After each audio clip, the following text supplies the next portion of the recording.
This week, I want to talk about two countries divided by a common language.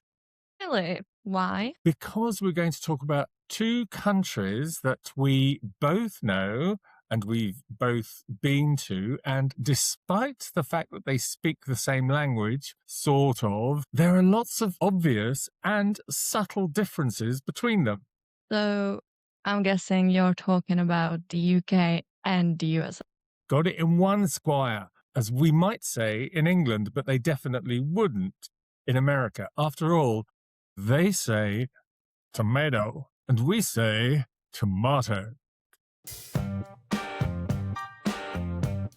This isn't a podcast with all the answers. It's a conversation about figuring things out as you go. From two very different generations. With Michelle R. Williams and Nick Hurst. Welcome to Life Happens. I am sure, knowing you the way I do, that this saying comes from a song. Wow, you know me so well, and this time you are correct for once. It does come from a song. It comes from a song called Let's Call the Whole Thing Off by George and Ira Gershwin, and it was from a musical from ages and ages ago, predates me even, and I don't even know what the musical was, but basically the song is a duet, and one of the couple, I can't remember which one, is from America and one is from England, and they are arguing over the minor differences between them and concluding that they should call the whole thing off, their relationship, that is, which is why today it's sort of evolved into an idiom where if people are arguing about something completely irrelevant, they'll just go, oh, tomato, tomato, because it's not really an important difference. And as for the saying, two countries divided by a common language, that's attributed to either Oscar Wilde or George Bernard Shaw, depending on who you believe. And interestingly, neither of them were American or English. They were both Irish. So maybe they were best placed to be independent observers on the key, obvious, and subtle differences between the two countries. And that's what we're going to look at, quite apart from all the language or linguistic or pronunciation disparities between the two. So what are your impressions of the differences? Before we start this conversation, I just want to point out that obviously I'm not from the UK, so my experience is not really first-handed, but at the same time, I'm still European, and we sort of established recently that the differences between English people and Czech people are not that huge as we would be expecting. So I can still judge it from that point of view. And second of all, despite me spending 6 months in America and having my own bunch of experiences with Americans, it's still very personal. And everything I will be saying here, everything we both will be saying here will be just based on our point of view. So I just kind of wanted to point that out because we don't want to generalize here. No, that's quite fair. We're basing everything we say on what we have seen from our personal points of view from being in both Europe and spending time in the United States. And you've spent a lot of time in, well, your 6 months was spent in Chicago, a little bit in New York. I've spent quite a lot of time in New York, lots of different occasions, mostly related to business trips. I've spent time in Miami, again on business. I've spent time in California and also in Seattle. And as I say, most of them, well, actually all of them were basically business trips. But some of them I would then stay on longer to have a little bit of a vacation, as the Americans would say, but I would say holiday. I'm going to have a bit of a holiday after my business meetings. One of the differences. So tell me what you've observed from your experience. I think that the biggest difference between European people or Czech people and Americans was their friendliness and sort of the way they interact with each other on daily basis. because that took me so long to get used to it. And to be fair, after 6 months, there were certain things that I still wasn't really used to. And I just didn't really know how to react to it because they are so friendly, sometimes even like overly. And, I had experience when it was such a nice thing. And then I had different situations when I just hated it, to be honest, because, to paint the picture a bit, and I'm sure that English people are very similar to that, but Czech people just don't care about you, outside on the street, just like, walking around. We all mind our own business. And you don't smile at people, you don't say hello to people that you don't know, but Americans do. And I remember walking because I didn't live in Chicago. I lived in a town or village outside Chicago. So also the community was quite different because in big cities it works differently. But this was quite a small community. But, I still didn't know all the people. They were still strangers to me. And I was just walking down the street and every single person said hello to me. And at certain point, it just felt almost like I was in a sitcom because like you were walking around all of these houses and you heard, "Good morning, neighbor. Hello, neighbor. How are you? Good morning, darling. How are you?" I was like, I mean, I don't want to talk to you guys. I mean, it's not personal. I just want to talk to you. And I never really got used to that. And it always took me by surprise because, I'm also the type of person who, when I'm walking somewhere on my own, I have my headphones on and I'm listening to music or podcasts, and I'm so in my head that sometimes, I don't even remember walking somewhere because I'm just walking automatically and I'm just thinking about different things. So even before I realized someone was talking to me, that took a while. And after that, often it was too late because they were just passing me. So eventually I learned just smiling at people because I didn't come across as rude. But at the same time, I didn't have to open my mouth and actually thinking about what they asked me and what I should reply. So that made it rather easier. Funnily enough, this was one habit that stuck with me when I came back to Czechia. And I remember for the first, like, I don't know, a week or two, when I was back home and I was walking around my town, I found myself smiling at strangers that were just passing me. Oh my gosh, the dirty looks I got. Insane. People were looking at me like I was some psychopath, smiling at them. And that very much highlighted the difference between Czech people and Americans. And as I'm saying, I think that English people are very similar to that. Completely. And it is something that I noticed as well. I just want to go back to something you said because I quite like the idea. I like the phrase that you were walking automatically because I just sort of picturing you walking automatically. I think, oh wow, You Michelle's know what walking I meant by automatically. that?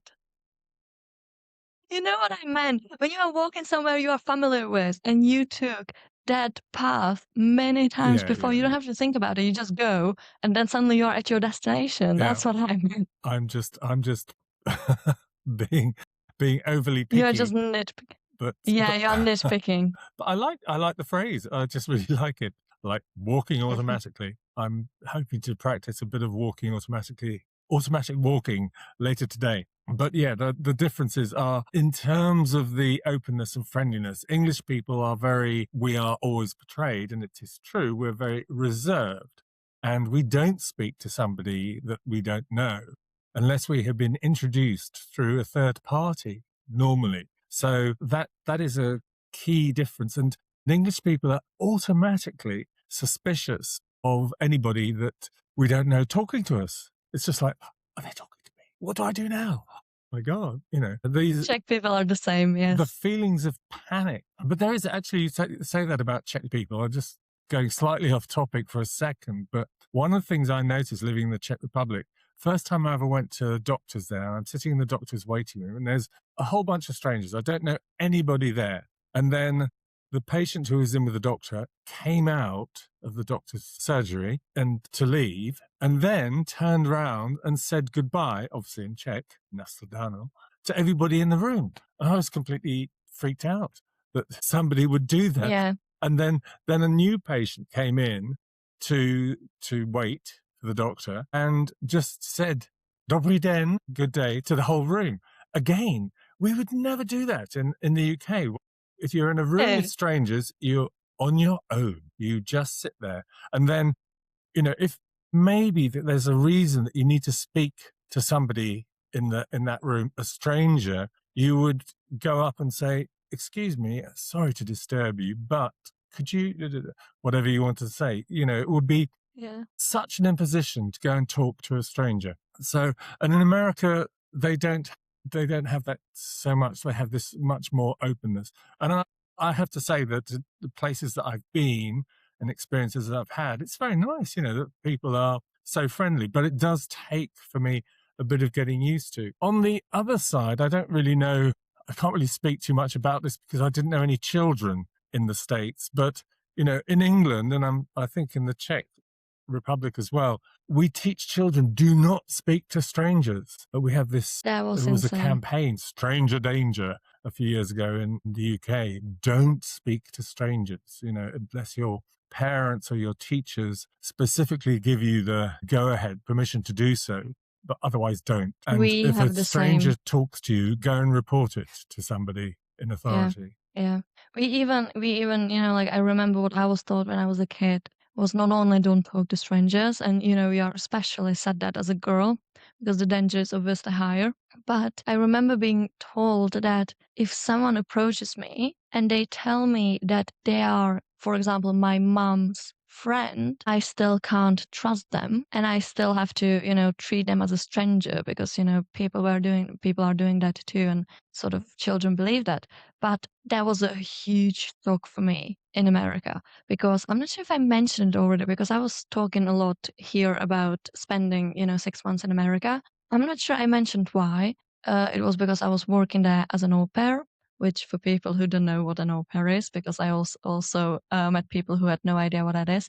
It's basically a nanny. The only difference is that au pairs are there on a program, not on their own, and they are usually people from different countries. So that's what I was doing there.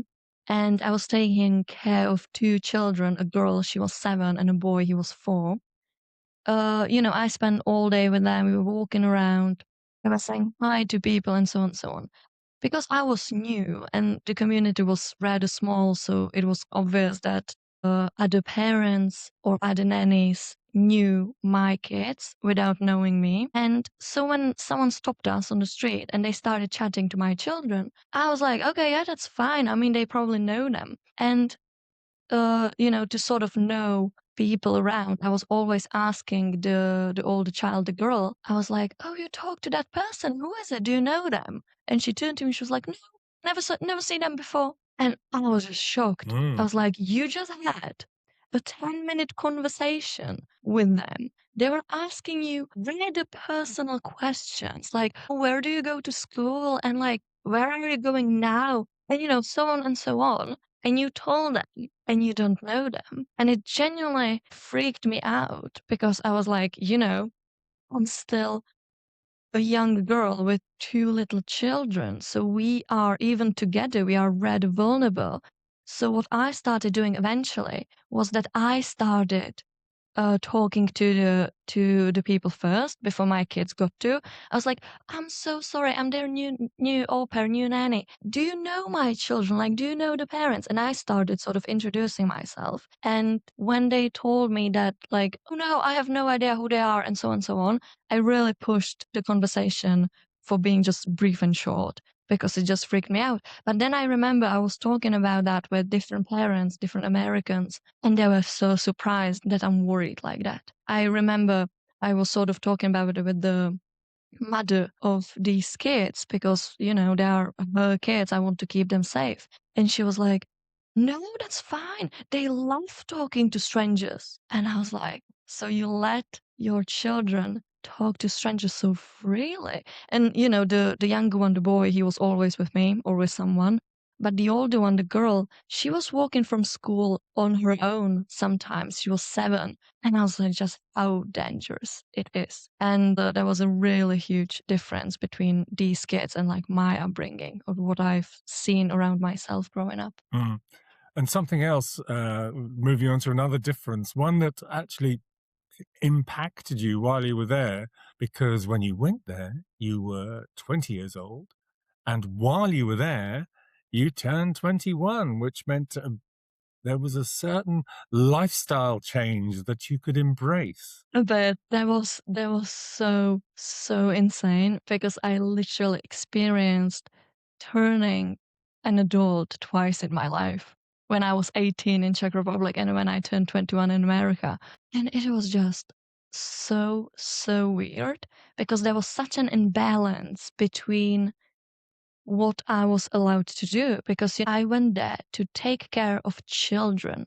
I was the responsible adult that I was able to drive and I was taking care of them and I was doing everything like that. I had to act more mature than I have to when I'm on my own because I was taking care of two little kids. So I couldn't be the kid myself. And so that basically made me older. But then I wanted to buy a glass of wine or a bottle of wine or whatever. And I wasn't allowed. And I was like, first of all, I'm European, I'm Slavic. I've been drinking since I'm 13, since I was 13, first of all. Second of all, I'm legal for 3 years now. And you just get so used to it. I don't even get asked to show my ID in Czech Republic anymore because really people in Czech Republic don't really care. In America, they have really strict policy with that and you have to show your ID your whole life. No matter if you are 21, 40 or 80, you just have to show your ID, which doesn't really work in Czech Republic like that. But it was so weird because I went there to be such a responsible adult, but I was treated like a child. So, the imbalance in it was crazy. And even after I turned 21, it was always weird buying alcohol because they were just so weird about it. But funny thing, what happened to me is that when I went to buy a bottle of wine like 4 days after my birthday, I think it was, they obviously, I was like, I was fine, I was legal and everything. But the thing was that I didn't have, obviously, an American ID. So I only had Czech ID. And in America, they have really a huge issue with fake IDs. Like every single kid has a fake ID. And so coming there with like Czech ID, they were very suspicious of it. But they scanned it and they have technology to prove if it's wrong or not, if it's fake or not. But I remember I'm born 1st of July. So, in Czech Republic, we write it 01/07. And I went there was like 3rd of July, something like that. And the guy, the manager who was taking care of it with me, was looking at it and he was a bit suspicious and so on and so on. But then he looked at me and was like, you were born 7th of January. So you are legal for like 6 months now. That's fine then. And at first, I didn't get it. And then I was like, for them, 1/07 means 7th of January. I mean, I didn't correct him. I was like, I can be a Capricorn. Just give me the bottle of wine. Thank you. Yeah, just go with it.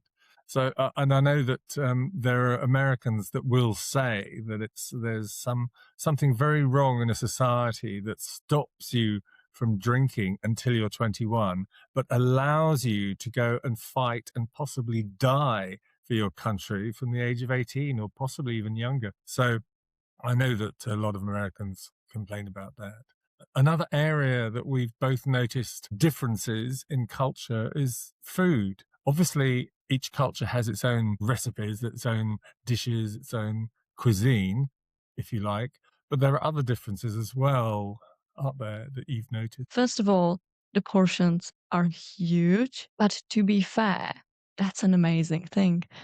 I love that because, food is when you are going to a restaurant or whatever, it's expensive. It's expensive everywhere nowadays. And if you go somewhere to eat in Europe, in Czech Republic, whatever, we really do have rather small portions. So you pay incredible amount of money for one portion. But in America, I paid like one portion and I had like 3 meals from it, which makes it less painful paying so much money for it. So I loved it. That was great. I always planned it.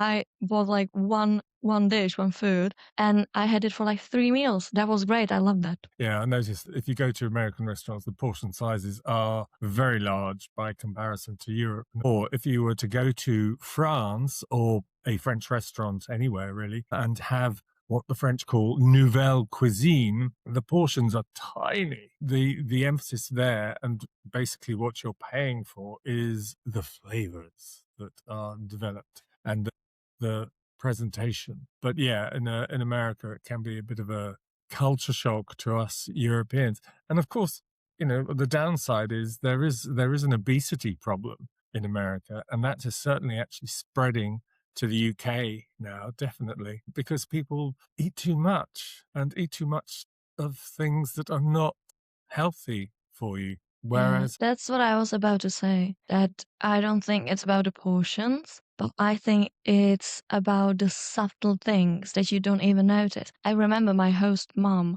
telling me and warning me, like, hey, if you are going to buy bread, which, they don't really have a loaf of bread like we do, they have what we call in Czech probably like toast, which I'm not sure how you call it in England if you make a difference in it. But you know what I mean, these slices. sliced bread. And yeah, these. And she was like, if you are going to go buy it, you really have to read the ingredients and buy some that doesn't have sugar in it. I was like, what? What do you mean one that doesn't have sugar in it? Like, you put sugar in bread. Like, okay. And that's something that happens there, like, read a lot. Even in things, what I've noticed, because I'm a huge like chocolate lover and so on and so on, I don't really focus on, some dieting and stuff. I just eat what I'm craving at the moment. But what I noticed is that when you buy, for example, like Snickers or something, which you can buy here as well, the ingredients are different. It's the same. It's literally the same thing. But first of all, in America, it's bigger. Everything is bigger. The sizes are just so different and the ingredients are different even in already like processed things like chocolates and stuff. The ingredients are different and they are much more unhealthy. So I don't think the issue is about the portions. I think that the issue is that you can't really know what you are eating because everything is so hidden. And I experienced it too because I really noticed on myself the difference that the food made like on my body after 6 months of eating there. And honestly, like I wasn't really happy about it. But you have no other option because like it's really hard to focus on what you are eating or eating healthy or trying to eat fresh and stuff. You really have to focus on it and it's really not easy in America. That's interesting. You hadn't told me that before, that you'd noticed changes or differences to you just from your diet when you were over there. I did because it's just so funny because I literally gain weight, like read a lot, and I'm someone who is skinny my whole life, and actually I had issues with gaining weight my whole life, and I gained quite a lot, not a lot of weight, but like I started noticing it on myself, especially on my face. But at the same time, I was moving all the time. I was walking around all the time. I had like 20,000 steps every single day. And I was outside all the time. And I was, I was having 2 kids. I was running after them or I was pushing a stroller. I was really active. I was walking everywhere. I didn't drive in America. And despite that, I still gained weight. And when I'm here and I'm not really moving, especially like during winter, because I'm not doing good in winter. So like nowadays I'm just at home and my movement is minimal. And I'm basically eating still the same, and I'm still, if I'm craving chocolate at midnight, I have a chocolate at midnight. But it doesn't have such a huge effect on me as it had in America, which is crazy. And I was there for only 6 months and I still noticed. Well, I'm glad you were doing all that walking around. I just hope that you were actually walking automatically. Well, yes, because we were taking literally the same streets and the same paths Good. from our house to the library. So yeah, I wasn't even thinking about it at certain point. You can't beat automatic walking. It's that manual walking that I don't That like. is so Why are you so fascinated by that? That's just a great expression. What other differences can we talk about? There's a different attitude to work-life balance really, I've found. Did you find that? Definitely. Americans don't know how to rest. And every time they do rest, they feel guilty. Which, to be fair, I'm kind of the same because I have that. Like me personally, I'm not really good in resting and I'm overworking myself a lot because, that's sort of makes me feel like I'm valuable. But that's my issue, not really, issue in general with people in Europe. But Americans are like that. And what's the worst thing about it? Something I really didn't like because, okay, you have to pay bills or, you love your job, can happen. Like you love your job, you enjoy it, so on and so on. So you are working overtime or so on and so on. That's fine because as an adult, you can make that decision.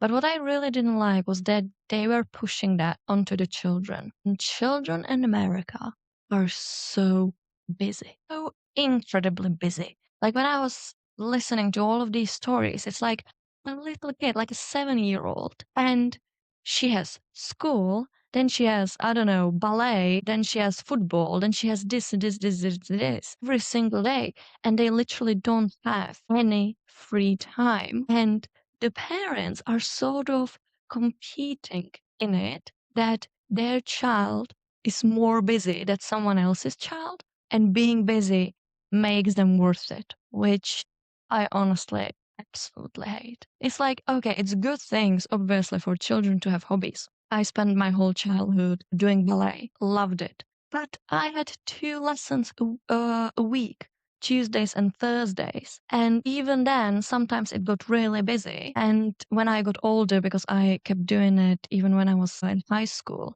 And I remember sometimes it was really crucial because I needed to do stuff for school. And then I had ballet lessons and so on and so on. And there were moments when I was just exhausted and I had only one hobby twice a week. But these kids have so many things and they are so pressured into it's not a hobby. I feel like Americans don't really have hobbies just to have a hobby. You know what I'm saying? They Mhm. are not like, oh yeah, I will do this thing because I will relax and so on and so on. I feel like they sort of see a future potential in it. Like when they put their kid to play football, it's not just like, oh yeah, my kid will enjoy it. It will, they will get some energy out and so on and so on. But in their mind, it's like they are going to be professionals one day. And then they are even harder on them because they want to make them professionals, which honestly, it's an attitude I don't really like. And another thing that we both noticed is the sort of patriotic fervor of Americans and how they're brought up to be very patriotic about their country. You notice that as well? That was crazy. That was crazy. Because I don't know how English people are about it. Because I think that English people are more patriotic than well, definitely than Czech people. And I think it has a lot to do with like royal family. Because I feel like English people are very proud of them in that way. But Czech people, no, never. We are so not patriotic, like at all. The only time we are is when you have international matches, sport matches, either football or hockey or whatever. And you can see Czech flags literally everywhere. But otherwise, absolutely not. And, growing up with that, I just feel so like me personally, I'm absolutely not connected to my nationality and to my country. And even though I'm very typically Slavic, I'm really not proud to be Czech, even though there might be things to be proud of, but you know what I mean. I was never really connected to my country in that way. So for me, it just doesn't really matter at all. But Americans are just crazy about it. Every single house has a flagpole with a flag on it, which is just crazy. And when you have lampposts, typical lampposts, you have like what? Thousands of them in a couple of streets, every single one of them had a flag, which was crazy. But to be fair, it was like aesthetically, it was very pleasing. I really liked it. I have so many pictures of just American flags because it really looks nice. So on one hand, I'm not really against it, but on the other hand, I don't know. I don't think that it makes it special because, I celebrated the 4th of July in America, which was such an interesting experience. But it wasn't really that different because, like when you are celebrating something in Czech Republic, some, national holiday or stuff like that, and you have flags everywhere and so on and so on, you notice. But in America, you can't make it any more festive than they already do. So the difference is not that huge during celebrations. But at the same time, I mean, it's quite nice in the way of like decorations and things. Even if I noticed, and it was actually really sweet because the town I lived in was really rich and high class families and so on and so on, and rather a lot of foreigners. So for example, the household that I lived in, the dad was English, so they were also sort of mixed. And but that was, by the way, very obvious, and I loved it. Englishman being married to an American woman, interesting household. But what I noticed that families that were either mixed or purely foreign had their flags outside their houses. So you just went and you had American flag, then it was a Spanish flag, Greece flag, and so on. And I just think that was cute. You sort of, because putting a flag outside your house is so normalized, but what flag you put there doesn't really matter in certain areas when people are, accepting of foreigners. So that was actually quite nice. I had this couple of experiences when I have two t-shirts with British flag on it, which I'm sure you know. And I loved wearing them because they're so comfortable and I'm more English than Czech emotionally in that way, so I'm proud to wear that.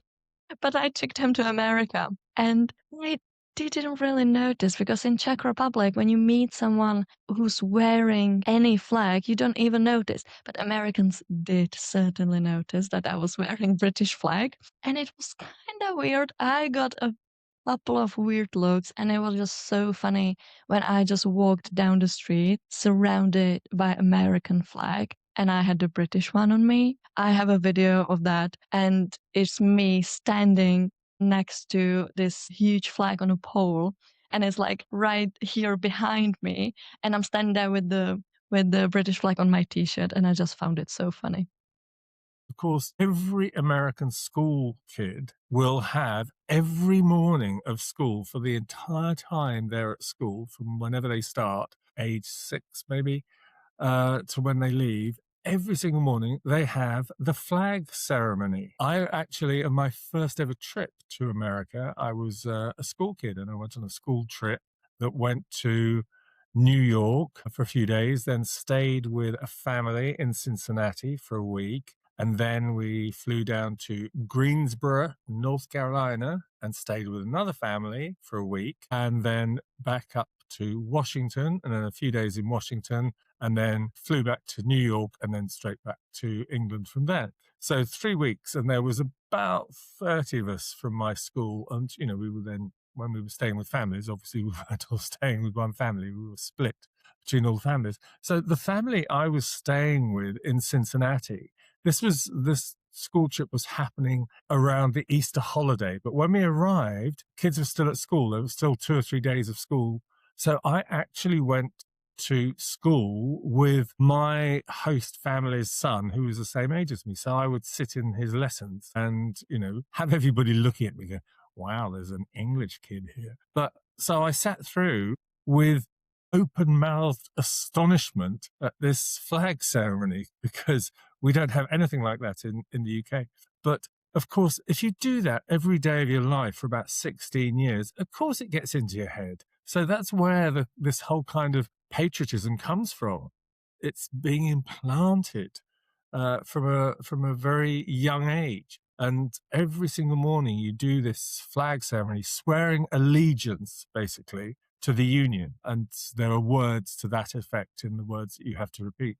Of course, we have nothing like this in the UK. You don't have anything like that remotely in Czechia. And I know, having spent No, no. nearly 10 years Do you teaching think there. it's a good thing? Do you think it's a good thing or a bad thing? The You know what? patriotism. It's interesting. And now I don't really think it's a great thing. But when I was there as a 15-year-old school kid, I thought it gave them a very strong sense of identity that maybe we lacked lived in England. And in a way, I almost sort of envied them for that. And you mentioned earlier about the royal family in Britain, and that's probably the closest we have to something that gives us an identity. Speaking of differences between Americans and Brits mostly, which is the comparison that we did in this episode, I remembered a story about people not really being able to understand me in America. And, as someone whose English is her second language, I was really worried about that basically my whole life, learning English, that people won't be able to understand me. But going to America, which was like, earlier this year, so my English didn't really change since that. So I was pretty confident in my English abilities, I was like, I don't think there will be any language barrier going on.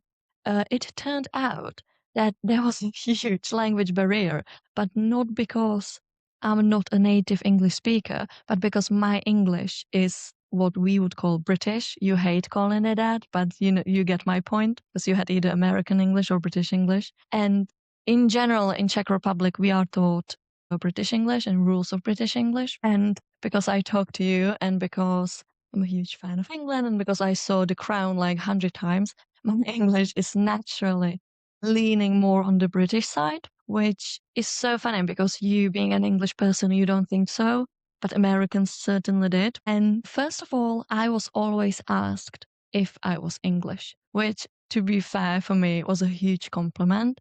And there was this game that I used to play with Americans when I met someone new, and I was letting them guess my nationality. And funnily enough, I got English the most. Then I got French a lot, which makes sense because I was told I have French features. And, Czech people pronounce their R's in certain way, which for foreigners is quite similar to French, maybe. And then I got Russian, which not such a compliment, but to be fair, Slavic countries, you can't have people be that educated. So like, okay, fair enough. But so not only I was told that my English sounds British, which, okay, fair enough.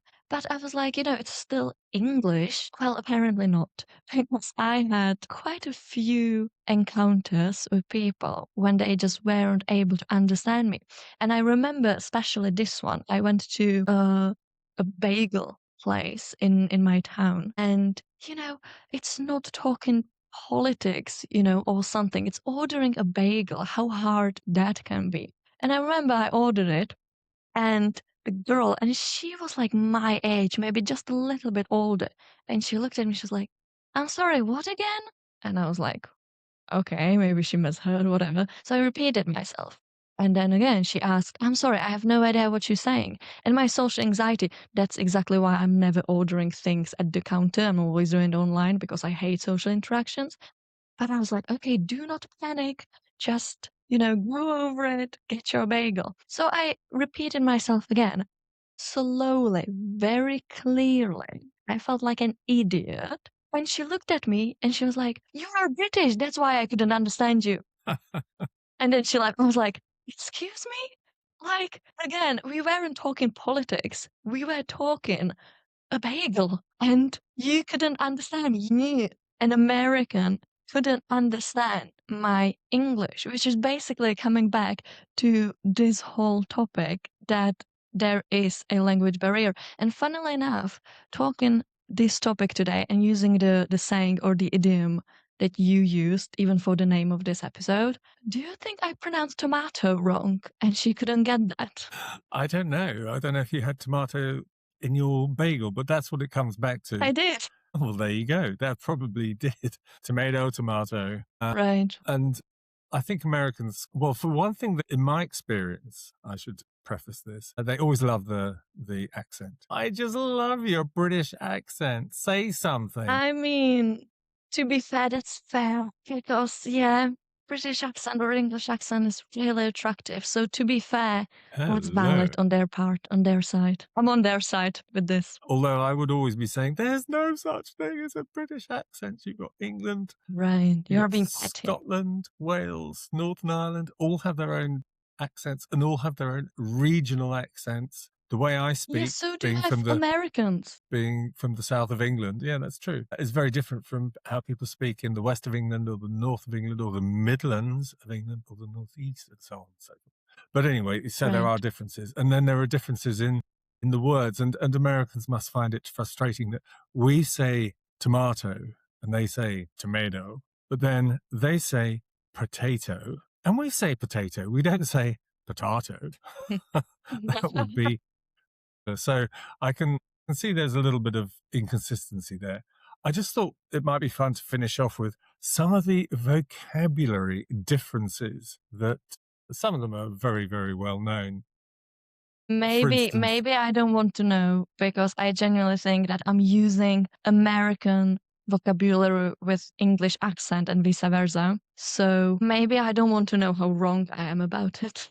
well, let's just check a few. In England, in the UK, we would say chips, and Americans would say fries or French fries, because for them, chips are something that in England we call crisps. So again, huge amount of room for miscommunication, especially if you go to a restaurant and the American goes into a restaurant and asks for chips, expecting to get crisps, and they will actually be served up with what they call fries. Yeah, this one is really confusing. Even like in European countries, I never know how to properly call it because you don't know if the person when you are somewhere, I don't know, in France, Italy, whatever, you never know which version the person is using. So this one is, to be fair, very confusing, especially for foreigners. It certainly can be. Staying with food, we say sweets, meaning all kinds of what the Americans would call candy, whereas for us, candy would be like a specific type of sweet. I'm just looking. I have a list in front of me. There's some very straightforward linguistic differences, like almost like it's a different language. We say aubergine, which actually is a French word, and there's lots of French words in the English language. Americans say eggplant, eggplant.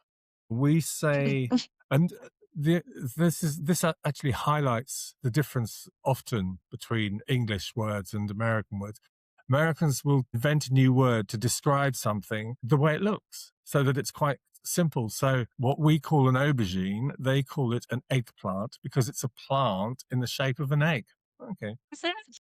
Yeah, very large egg. Yeah, but Right. that's kind of how Makes perfect sense. they needed to explain it to themselves. It's a bit like in England, by the side of the road, pedestrians, people will walk on the pavement, but in America, they'll walk on the sidewalk because it tells them walk on the side, don't walk in the middle of the road. So there's a difference there. Here's one that I really like. When Americans are angry, they describe themselves as being pissed. I'm really pissed. Well, in UK English, that means drunk. If you say, I'm really pissed, it means you've just drunk too much alcohol. Completely different meaning, and one that opens up all sorts of possibilities for very, very bad experiences. That's a terrible one because I'm using the American version, and I told you the other day Yeah. that I'm pissed with you, and you looked at me, you're like, "You're drunk. Yeah, you look like it." Which made me even more pissed, and not in the good way. Well, if we're angry and we're going to use that word, which is colloquial verging on swearing, it's considered bad language. We would say pissed off. That means mildly angry. I'm really pissed off with you, and basically it all stems from the verb to piss, which means to urinate. So there you go. That's a nice Makes one to. perfect sense in both cases. English is such a beautiful language. You have a single word for three different, completely different situations. How That did it happens a lot. happen that English is a universal language when it's that confusing, to be fair? Well, I think I think you've almost answered your own question because it's just a very adaptable language. Plus, as I say, we've taken a lot of French words into the English language, and particularly UK English, like aubergine is a French word, and the Americans decided to create their own word for it, eggplant, because it looks like an egg. If you think eggs are really that big and completely purple, each to their each. But our language has developed over hundreds and hundreds of years and has been seriously influenced by other languages. I mean, initially by the Romans. So much of our language comes from Latin. And then, of course, bringing in French words, because if you go back 500 or 600 years, the south of England and the north part of France were all one country. England ruled the northern part of France for a long time. And then there were lots of wars between England and France. And eventually they became two separate countries. But in the olden days, literally over 500 years ago, if you were an educated English person, you would speak French as your first language. That was considered the language of the upper classes. And it was only the peasants that would speak what we now know as English, and with the odd So, French word thrown in. so how's your friend? Ma français est très bon, or maybe not. Right, good. Okay. Ma français est très mal. Oh, here's a good one. A sausage. Lots of people like eating sausages. Not me, vegetarian, but very popular food. But in England, popularly known as a banger. It's a very popular English dish. Bangers and mash. Hello, love. Do you want some bangers and mash? And that means sausages and potatoes. I will not comment on that. It's not a favourite dish of mine. In fact, I would never have it, but it is a very popular dish. So if you're an American and you want to have some sausage with what you call mashed potatoes, we call mashed potatoes, you get asked for bangers and mash. Go into any cheap and cheerful cafe, what Americans would call a diner, and order bangers and mash. And if it takes a while to arrive, do not tell the waiter or waitress that you are pissed, because they'll throw you out because they'll think you're drunk. Love that. I think we should wrap it up now. So if you've got any stories about the differences between the US and the UK, or the US and Europe, that you've noticed and want to share with us, please do. You can leave us a comment on any platform you're listening on, or you can send us a message at our Instagram at lifehappens.podcast.